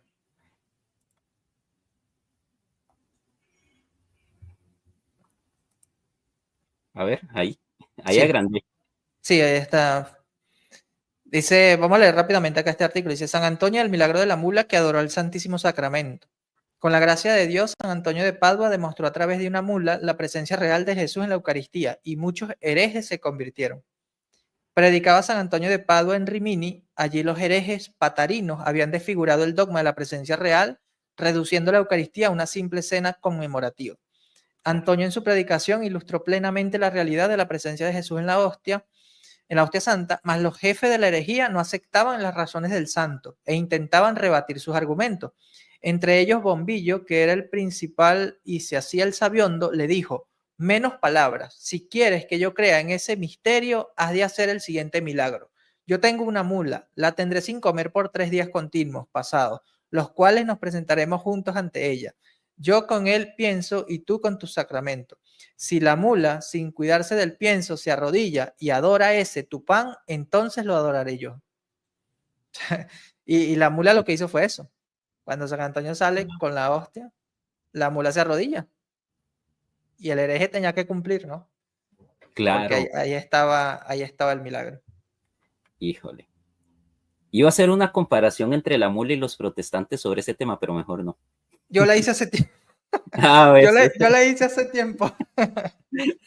Digamos, cuando estaba en ese lado de ser antiprotestante. Uy, no, no. Pero qué increíble, ¿verdad? Digo yo porque digamos, los Tiene más fe animales, un animal. exactamente, sin tener un alma racional como el ser humano, ¿no? Mm. Pero Dios quiso manifestarse de esa manera. Claro. Y bueno, lo que hablábamos, ¿no? De la adoración eucarística. Esta encíclica también es recomendable leerla para todos los católicos, la encíclica Mediator Dei del Papa Pío XII.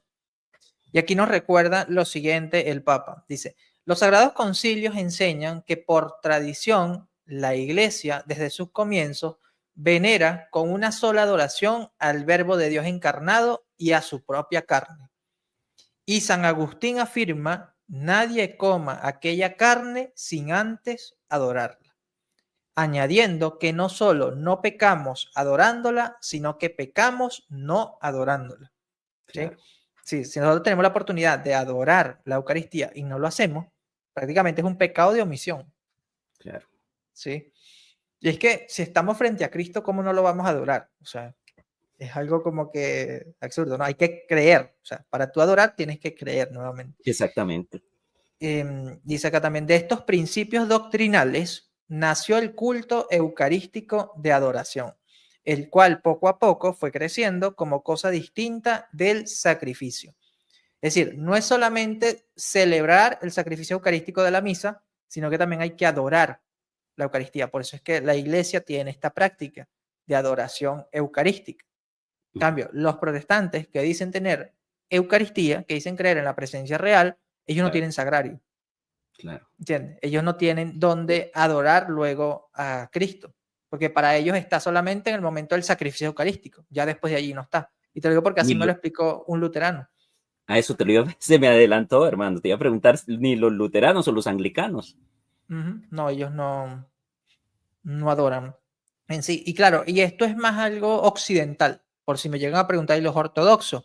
Bueno, hasta donde tengo entendido, esto es algo más occidental. Pero Ok, obviamente los ortodoxos no niegan la presencia real de Cristo allí en la Eucaristía, al modo como se fue desarrollando, ¿no? Lo que sucede es esto, que no les gusta usar el término transustanciación. Sigue diciendo por acá, la conservación de las sagradas especies para los enfermos y para cuantos estuviesen en peligro de muerte trajo consigo la laudable costumbre de adorar este celestial alimento reservado en los templos. wow. Conclusión. Los milagros eucarísticos son regalos divinos, es decir, son un recordatorio del inmenso amor de Dios y la verdad de la presencia real de Jesús en la Eucaristía.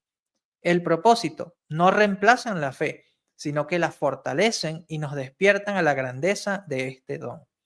¿Cuál es la invitación?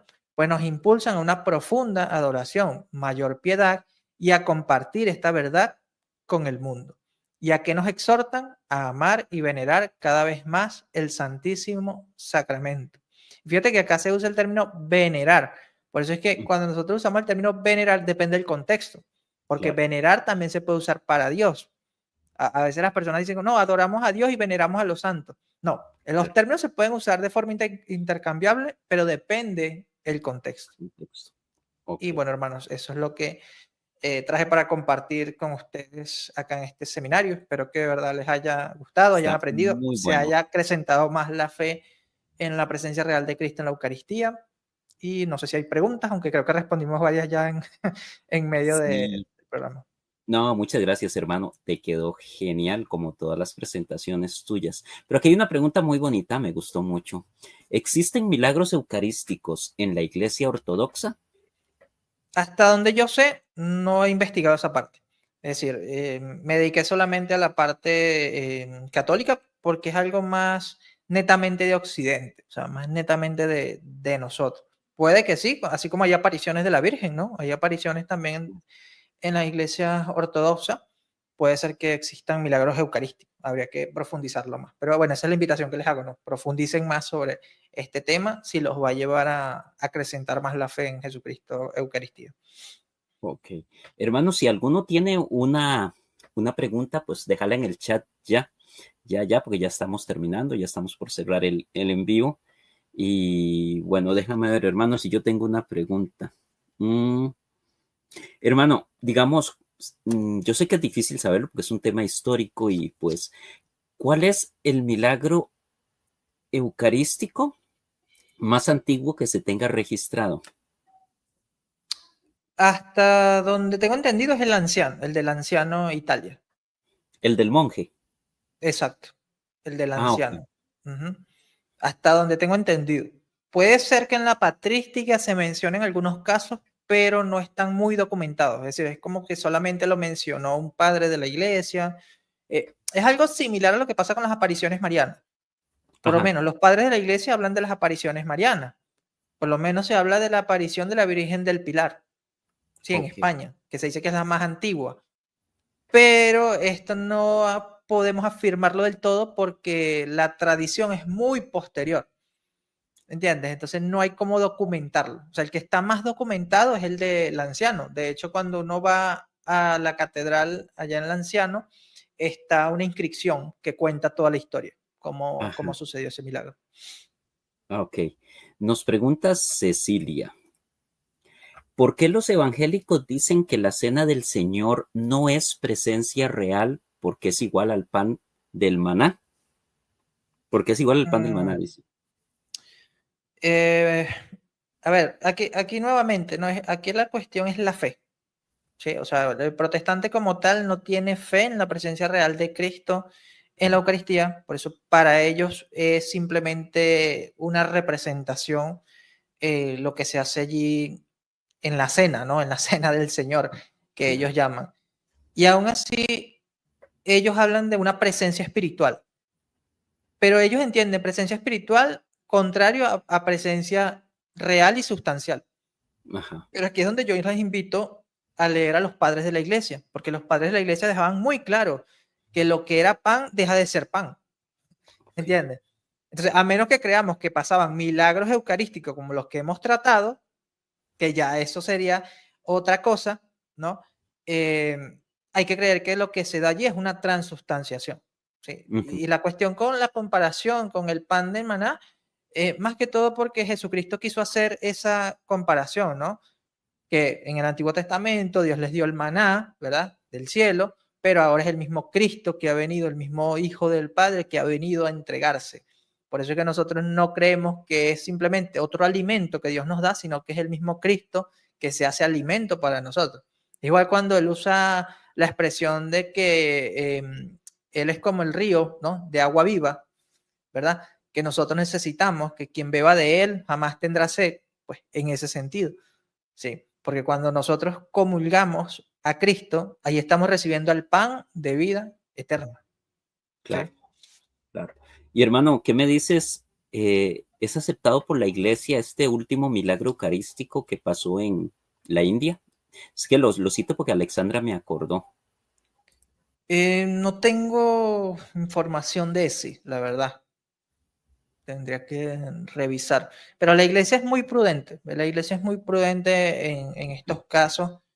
Y, y yo les digo, como tal, no estamos obligados a creer en los milagros eucarísticos de este tipo, ¿no? De esta clase.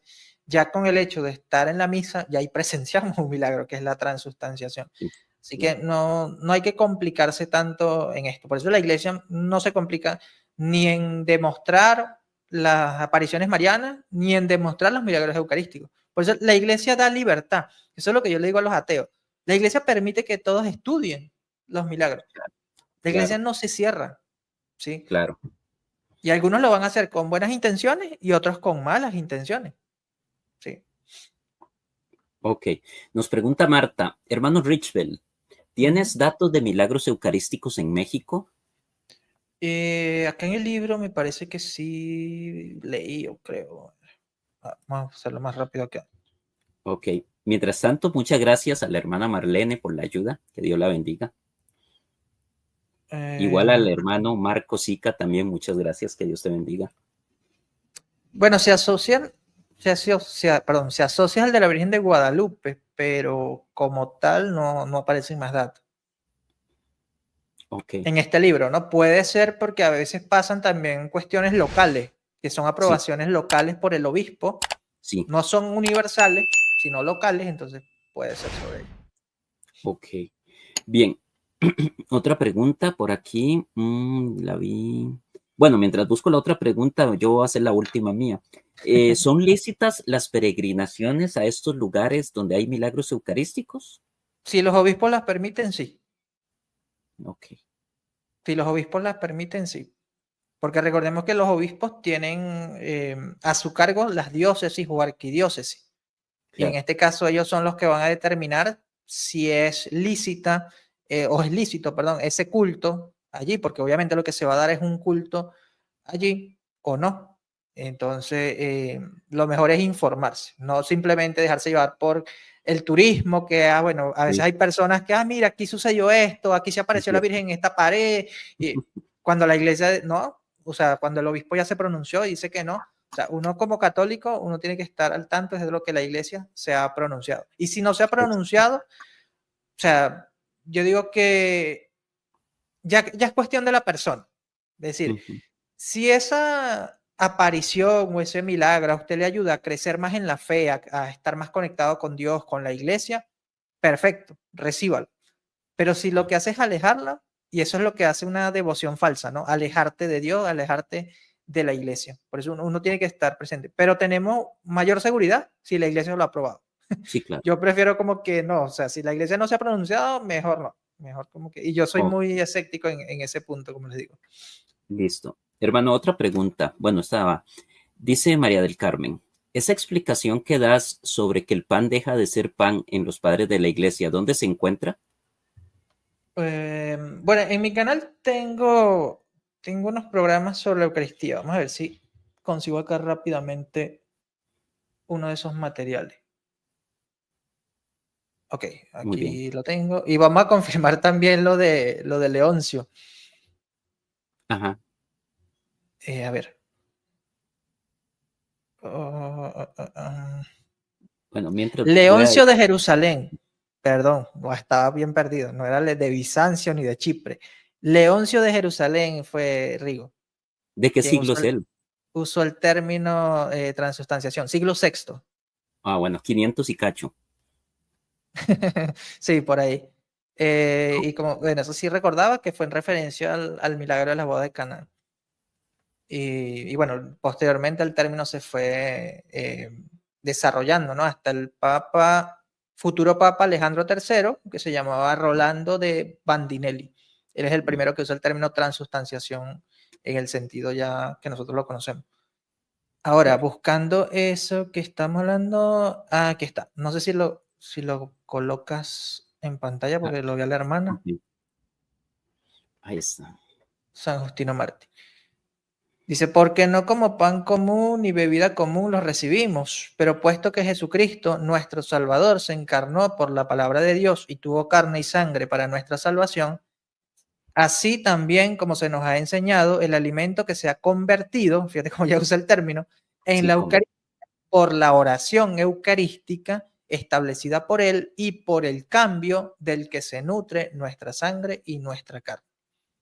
O sea, aquí cuando usa transmutación, lo usa también acá, ¿sí? claro. Y creo que hay otros Hermano, orígenes. transmutación y transubstanciación es lo mismo. Fíjate que está el desarrollo de las palabras, ¿no? Digamos que ese fueron los primeros términos que se usaban para tratar de explicar. De hecho, acá los tengo, bien. Estos son los Ah, antecedentes. A ver si se ve. Ahí se ve. Pues es que sí, sí, creo que sí, se ve ahí muy se ve. pequeño. Ok, Ahí sí no sé. sí. No, pero para que vean acá, dice antecedentes históricos del término transustanciación para referirse al cambio del pan y el vino en el cuerpo y sangre del Señor. Aquí sí lo acerqué más. San Justino Mártir habla que el pan se convierte en la Eucaristía después de la oración eucarística. Primera Ujú. Apología, 66, siglo II. Orígenes de Alejandría, al igual que Justino, dice que el pan se convierte por la oración en un cuerpo sagrado. O sea, lo mismo, ¿no? Esto lo dice contra Celso 833. San Cirilo de Jerusalén habla de transmutación del vino en la sangre. Y San Gregorio de Niza habla de transelementación. San Cirilo de Alejandría escribe transformación. San Leoncio de Jerusalén, que es el que te mencionaba, usa el término metousiosis, ¿no? Que es como se traduce a transustanciación del griego Claro. al latín. San Juan Damasceno confirma el término transmutación y posteriormente es el futuro Papa Alejandro III, que se llamaba en ese momento Rolando de Bondinelli, el que usa el término transustanciación referido a la Eucaristía, tal cual como lo tenemos. Entonces, el hecho de que los términos sean tardíos no significa que no existieran tales conceptos en el cristianismo primitivo. O sea, Ok. recordemos hasta qué siglo fue que se empezó a usar Trinidad, omnipresencia, unión hipostática, ¿sí? Ajá, exactamente. Bueno, ahí le quedó a la hermana la respuesta y todo. Vamos a ver ya para ir terminando.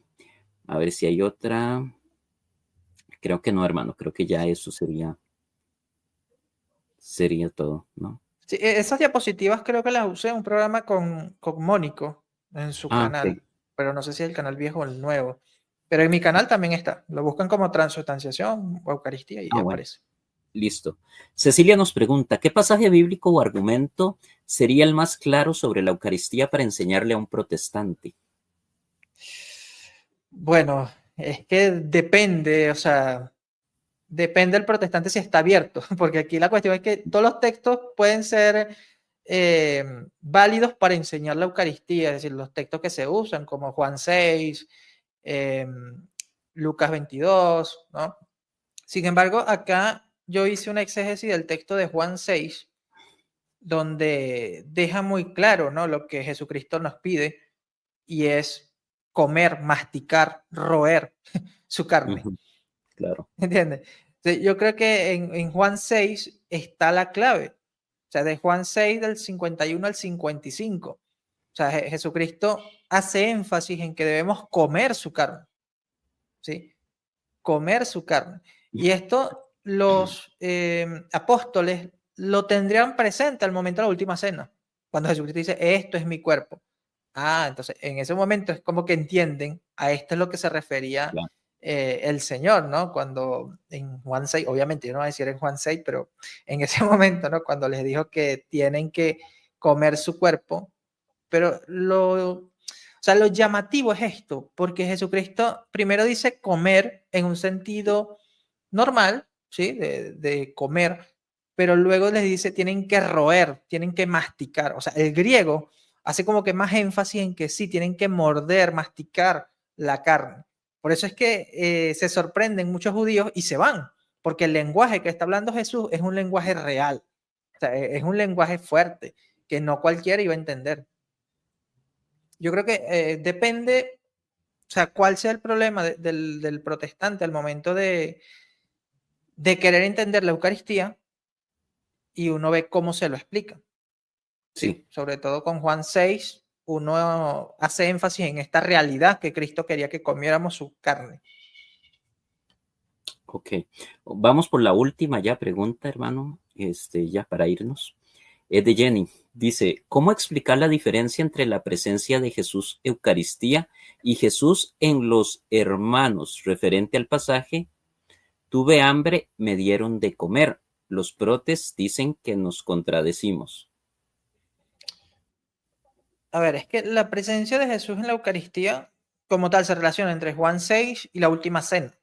¿Sí? Claro. Allí vemos cómo claramente Jesús está señalando que lo que deben comer es el pan, que deja de ser pan porque ahora viene a ser el cuerpo de él, ¿no? Y el vino, que viene a ser su sangre. Ahora, cuando dice que tuve hambre, me dieron de comer, bueno, esos son otros contextos, ¿no? Porque este prácticamente son las obras de misericordia, ¿sí? Sí. Entonces, no se relacionaría tanto con este punto, porque una cosa es la teología eucarística y otra cosa vendría siendo eso de las obras de misericordia, pero que tiene relación en lo que es el cristianismo. Es decir, cómo nosotros vamos a obrar cristianamente si no estamos recibiendo a Cristo Eucaristía. Claro. Entonces, eso lo llevaría yo por allí, ¿no? Porque no vería de qué otra forma pudiera haber una contradicción. Tendríamos que ver cuál es el argumento protestante, porque puede ser que yo lo esté entendiendo de una manera, pero el protestante lo puede presentar de otra. Sí, como dice, los protestantes pues tienen muchas posturas, muchas visiones de eso, ¿verdad? Porque todos son diferentes y creen cosas diferentes. Bueno, hermanos, pues muchas gracias a todos por haber estado aquí presentes en esta hora y media que tenemos de transmisión. Un par de anuncios antes de irnos. El primero es que, bueno, un saludo para mi hermano Luis Giovanni Cubillo, es paisano y conciudadano mío de aquí de San Isidro de Coronado en Costa Rica, que me pidió que lo Pura vida. saludara. Pura vida, hermano, pura vida, pura vida. Y otro anuncio, hermanos, el día de mañana vamos a tener nuestra próxima charla de este seminario con el hermano Anuar Tapias de Colombia, quien nos va a hablar de un tema muy bonito que se llama El rostro de Jesús en los evangelios. Las No predicaciones de se lo Anuar son, pierdan. no se lo pierdan, son Anwar muy es bonitas. excelente. Él es Es un excelente. predicador católico. Él es predicador católico, sí, Sí. exactamente. Y también el próximo viernes, si Dios lo permite, vamos a tener al hermano William Toro de Enfoca tu Fe, que nos va a hablar sobre el tema de los mandamientos de Dios. Entonces, esas van a ser las charlas que nos quedan para esta semana, Dios mediante. Y bueno, hermano, pues agradecerte, hermano Richbel, pues por esta charla tan bonita que tuvimos. Gracias a Dios hemos tenido charlas muy lindas, todas las que han presentado los hermanos que gustosamente han venido aquí a enseñarnos a todos. Yo siempre digo, yo soy el primer estudiante, yo soy el primer alumno, porque con ustedes yo aprendo muchísimas cosas que de verdad uno ni idea que sabe. Y el último anuncio, hermanos, es para decirles antes de irnos que si Dios lo permite, a partir del mes de agosto vamos a hacer programas sobre catecismo y sobre clases de Biblia. Y también quería hacer programas, hermano Richfield, sobre documentos como encíclicas que muchos no conocen o cosas Muy así, bueno. estaría genial, ¿no? Entonces, para que lo tengan ahí presente. Bueno, hermano Richfield, unas últimas palabras para despedirnos. No, obviamente agradecerte, Rigo, por la invitación. De verdad que es un gusto estar acá, ¿no? Compartir contigo, con los hermanos. Y como siempre, hacerles la invitación de que compartan, ¿sí? La información, que no se queden ustedes, que llegue a las personas que lo necesiten, ¿sí? También aprovecho para mencionarnos, si me lo permites, ya que habías mencionado lo de las clases de catecismo. Yo estoy llevando por TikTok justamente unas clases de catecismo. De hecho, estamos estudiando prácticamente 50 numerales por día. Claro, Analizándolo, sí. Y bueno, les ha gustado a las personas y me han pedido que lo haga aquí también en YouTube. Pero bueno, claro, ya saben, el hermano Rigo también lo va a hacer, así que lo importante es eso, o sea, no importa quién lo haga, sino que se haga, que el mensaje llegue. Sí, es como siempre le digo al hermano Rigo, que no es solamente nosotros enseñar y ustedes aprender, ¿no? Porque nosotros sí, también aprendemos de ustedes, ¿sí? claro, claro.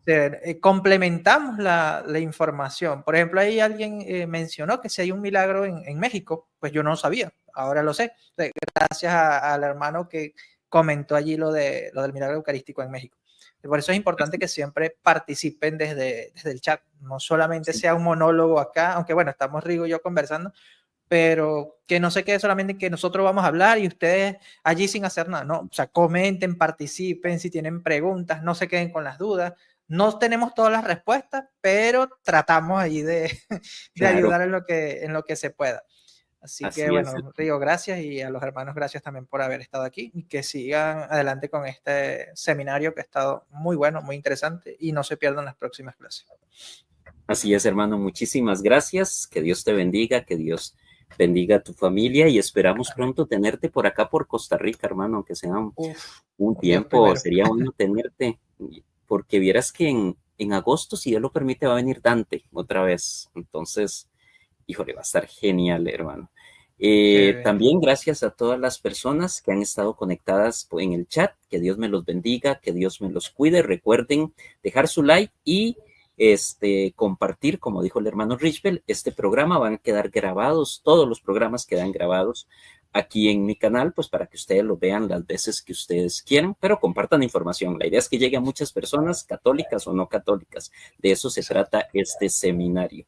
Y bueno, sin más, hermanos, muchas gracias a todos, que Dios me los bendiga, que tengan una linda y excelente noche, a ti también, hermano Richbel, Igual, y nos hermano. estamos viendo, si Dios lo permite, mañana a las 6 de la tarde, hora del centro de México y de Costa Rica, con el hermano Anuar Taples. Hasta la próxima, hermanos. Chao, chao.